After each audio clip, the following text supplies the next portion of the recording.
Hello, in this video you'll learn how to turn your Facebook account completely private. It's a very simple tutorial. The first thing you gotta do is click on the three dashes right here at the top, at actually the bottom right corner of Facebook. Then you go on settings and privacy. From there you gotta click on privacy shortcuts and find this option. It's called privacy.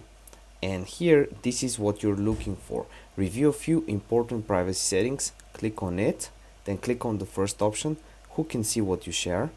You're there, and now you just gotta click on continue and set everything to only me, just like I did.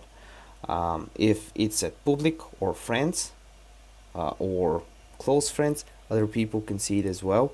Then you gotta click on next, select a few other things like who can see your future posts, stories. Click on next, see who you blocked, and this is how you do it. Make sure you give this video a like because it really helps me out. See you next video. Bye.